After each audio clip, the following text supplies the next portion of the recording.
All right, so first of all, when they asked us to do this and then they told us we were following the really cute kids, really? So we thought we'd bring in puppy dogs. They'll be here shortly. You can hang out with them.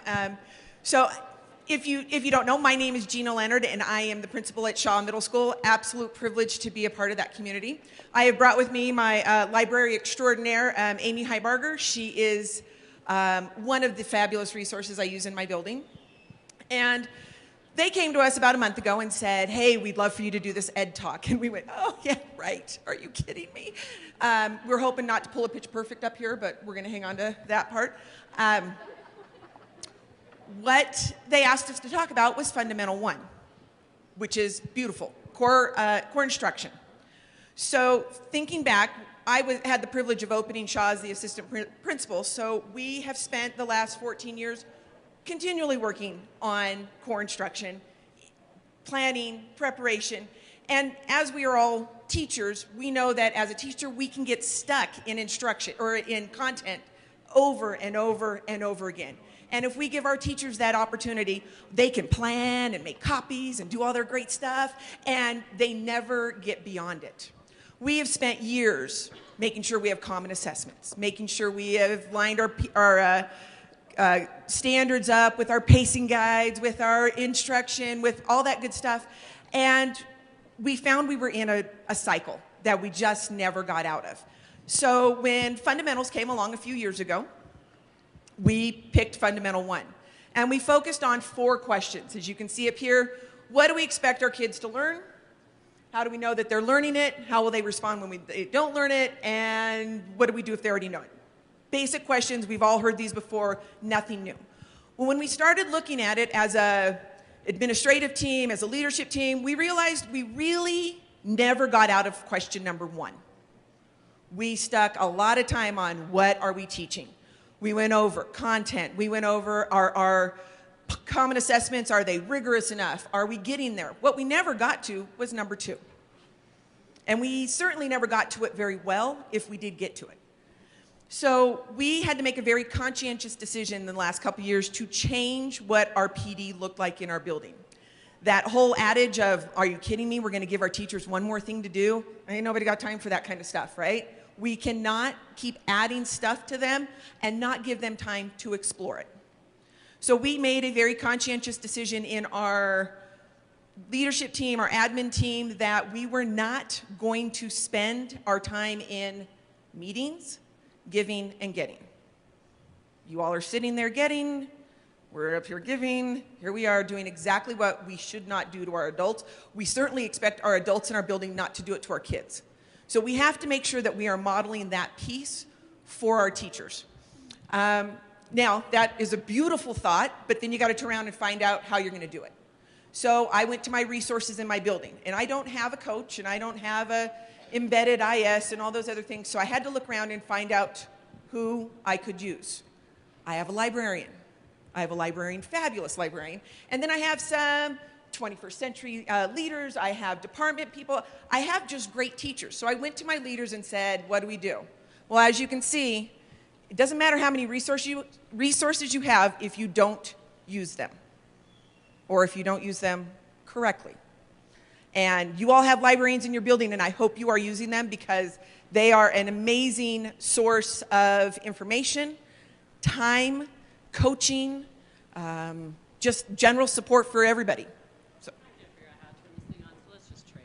Thank you. Okay, so thank you. Thanks for that nice, kind words. So a few years ago, I was sitting with the department leads in a meeting, and we were talking about SEL, and we were talking about SLOs, and we were talking about the fundamentals, and we were talking about the teacher rubric, and I could see everyone's face just look like, oh my goodness, how am I going to accomplish all of this? And I was the 21st century leader, super excited to introduce the competencies, and I thought, oh my goodness, I am going to put one more thing on these people. And as a teacher myself, I know nobody likes that one more thing. So I looked at all of those different things, and I found at the root of everything, it comes down to student thinking. And so I looked and searched and researched and found something that would help us put all the pieces together. And that book was Making Thinking Visible. It is a book that comes out of a team from Harvard that went around the world looking at the best practices for student engagement and made these different routines to make thinking and learning visible in the classroom. It's a great resource. Last year, 21st Century Leaders all got a copy, so everyone should have a copy within their building.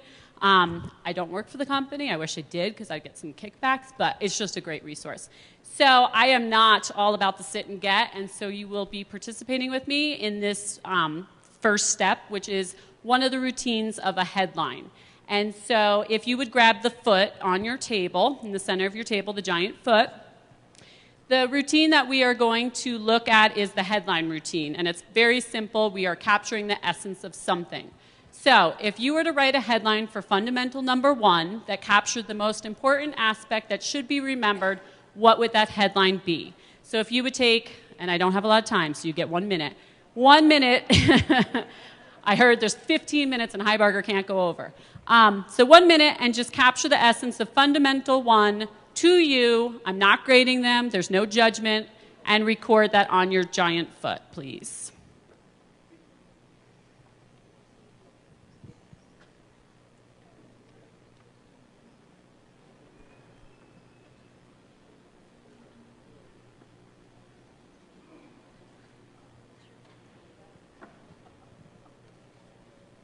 If you need a foot, Gina's passing them out.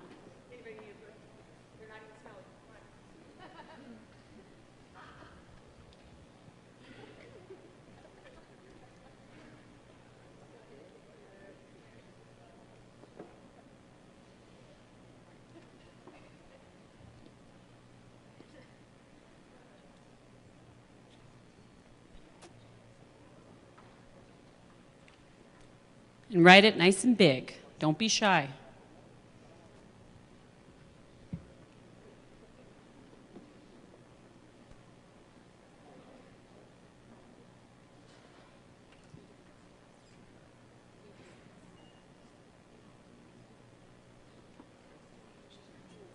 Yeah, I'm going to say that next.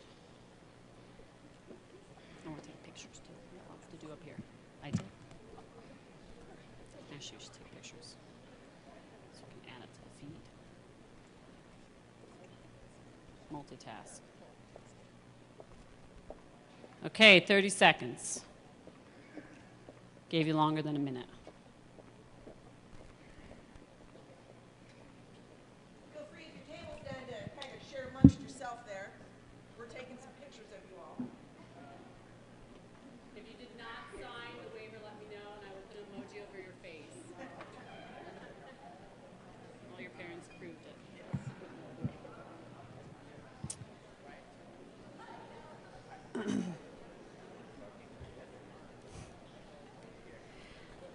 Okay, so if I could just bring your attention back. There is a hashtag on the back of your foot, WCSD Learning is Visible, and I would appreciate if you not only use that today, but if you used it within your buildings. As important as test scores are, we are more than test scores, and things like creativity, innovation, perseverance can't be captured in a number. And so I really think it's important that we start capturing the things that our kids are doing, that our teachers are doing, that you can't put into a number. So that hashtag, I've taken some pictures of different teacher groups, different students. I would love it to see, you know, the movement of making thinking visible in our district. And so you'll see pictures of you guys on it today, but don't hesitate to use it. I think it could be a really good resource for us to feel the accomplishments that we all are making. So we have a simple choice. We can do nothing and live in denial that the world around us is changing as we become obsolete, or we can reimagine, reinvent, relearn, and continue to do what we all most want in our hearts, change the lives of children for the better. And so this idea of professional inquiry came out of the fact that we are always relearning, and teachers do not have time to do a lot of learning on their own. And so our PD changed from that dreaded professional development world to professional inquiry, giving teachers the resources and the time to learn things and try things. And so the most recent one that we did in our building was we looked at ways of evaluating students. So I showed them the headline routine, which you guys just did, because I always try and find a non-tech tool. And then we looked at Recap, Flipgrid, and Seesaw. And so these are all tools that you could use to evaluate your students, and the teachers got introduced to them.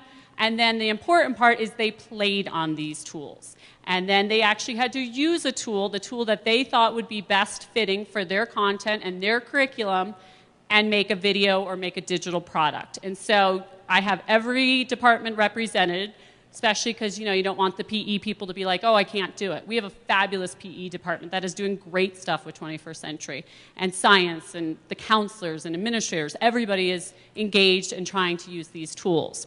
And so in a few minutes, the important part will be that you can look at all of these resources and ideas the teachers had. So we don't have time to show this wonderful video of me co-teaching, but a lot of times from the professional development or professional inquiry, it kind of stems into three ways. The person that is a go-getter and super excited and goes to the classroom and tries the stuff, and that's awesome. And then you have the person who's like, I kind of want to do it, but I'm not really sure. And a lot of times I leave Wednesdays open, and they'll come in, and we'll meet, and we'll collaborate, and work through it, and talk at it, and then they feel confident, and they go back and do it. And then you have the other people that are like, that seems messy, I'm scared, I don't want to fail, and so they'll let me lead, and we'll co-teach and do it in the library together.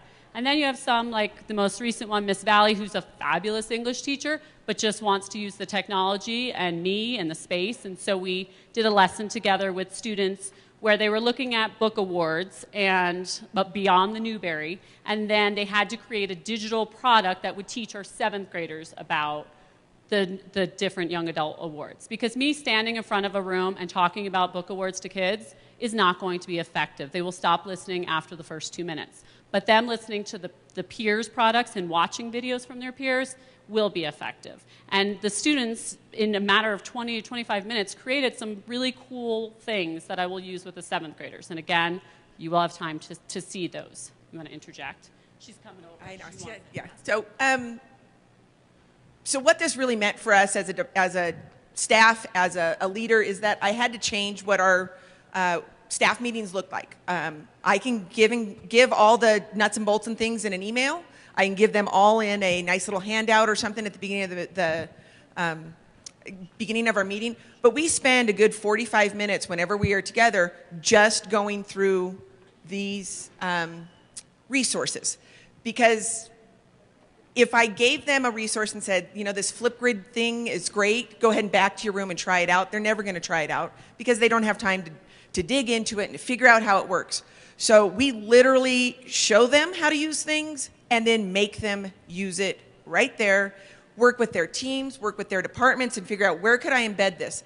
I don't need to use all of it, but if I walk away with one thing, then that is great. And that is exactly why we're standing up here, is because we hope that you guys walk away with one thing you could try back in your building. Oh my gosh, I have a teacher that could use this. I have a department that would do this part great. One thing, we are certainly not experts at any of this stuff, but as we know, the more we play in something, the more we're going to turn around and use it. And that's the ability that we've given our teachers, is to know that they have time to use it. So on your table, you will see 3 sets of cards, and I'd like you to make this time relevant to you. So the first set of cards are student samples. So this is where you could see how the teachers and I using these tools affect our student products. So if that's your interest, you'll pick that. The second one is the green one that says professional inquiry books. These are the professional materials that we use. Right now we're playing poker, and if legal is here, we are not exchanging money. It's just like for fun. But we're playing poker with staff reading different professional books. So there's book talks of the resources that we are using in our building, and that's not all of them, but some of them. And then if you're curious, like how does this look in different content areas with teachers, what do they say? Then pick the one that says teacher interviews. And you will see them using the tools to talk about how it looks in their classroom. And feel free, they're grouped together, but feel free to break the rings apart and share with your neighbor. If you are not familiar with how to use a QR code, raise your hand and we will come around and help you. Snapchat is a QR reader. QR readers are free, super amazing to use. So I'm going to give you like a whole 4 minutes probably or so before I get cut off to play and look. And pick the thing that is most relevant to you, please, because I want you to walk away with something that you can use when you go back to school. Okay? So play, talk. It doesn't have to be quiet. Okay? All right, so if I could bring you back, I really appreciate everybody taking the time to look at these. By all means, if you have any questions or you wonder about things, do not hesitate to email me, and I am more than happy to help. Realize that these products that you're looking at, this is done in a 20 to 25 minute kind of evaluative at the end of class thing. This isn't like something that they made over long periods of time. So you can imagine with just a little bit of time, the creativity that they had in this really is powerful. And the thing that I love most about this is the part you don't really see. The fact that they come running into the library and they're like, hey, can I see Kara's video from first period? I want to make mine better. Or the fact that they say, hey, can I come in at lunch and finish mine because I'm not done with it? Or the fact that they say, wow, the class period went by so fast. Or the teacher that I'm co-teaching with that's like, wow, they haven't been this engaged in anything. And like, you know, a lot of people worry about technology and the kids behaving, but when they're having fun and doing stuff, like they're totally into it, and you don't need to worry about the management part of it. And so Gina and I just hope that in this little bit of time, you kind of obviously would not have a huge, like, wow for Fundamental 1, but the bottom part of the routine of the headline is to look back on your beliefs from the past. So what did you think about Fundamental 1 last year to today would be a really good conversation, and that's why this headline routine is super powerful. So one of the things that, again, we hope that you walk away with is that there is a million resources out there to use. We're one of them. But in true collaboration, we as leaders need to be able to talk to each other about what we're doing in each other's buildings. It is not about who's doing it the best. It's about who's doing something different and new and who tried it and where can I get some information on it. And that's the beauty of it. So if you look on your foot, we actually put the, you know, Amy here actually put the whole PowerPoint stuff with all the resources on it, including all of the videos you have at your table. So you don't need to steal them off the table. Feel free if you really want one. Yeah, we're using those tomorrow at the cafe. But you guys have them on your foot to use all of it. Seesaw is one of those silly, amazing little tools that we found and went, oh my God, you could use this everywhere. But the beauty is that you have to make your teachers use it in the staff meeting. You have to make your teachers use it with an SEL idea, with everything that we talked about this morning, bringing in the 21st century, making sure your kids know that there's an audience out there to watch it. And that is what allows your teachers to try new and innovative things in their classroom. So we have to switch up this give and get piece, and they have to be in that inquiry model. So we want to make sure that we have given you guys the opportunity. We want to make sure we've given our teachers the opportunity to screw it up, because that's what happens. When you get into learning, it is messy. And when you try to figure things out, it's hard to do it the first time. But we have to build that culture that it's okay to try something out and it not be perfect the first time, but to learn from those and to move forward. Hence the feet. Moving forward. And just so you wanted, I mean, obviously the puppies didn't get here in time.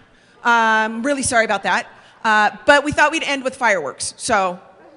Okay, that should do it. It's so exciting. Let her rip, Lewis. Quickly, Uncle Joe can't hold on much longer. Everybody ready? Go, Carl. Yay! Did it work? Oh, no.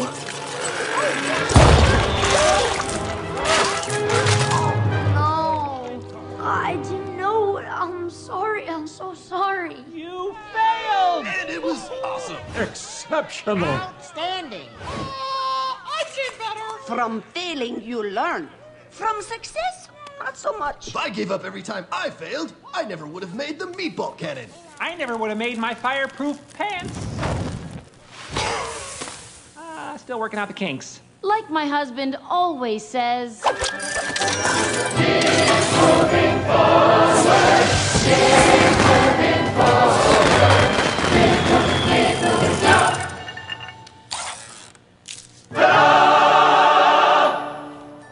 I propose a toast to Lewis and his brilliant failure.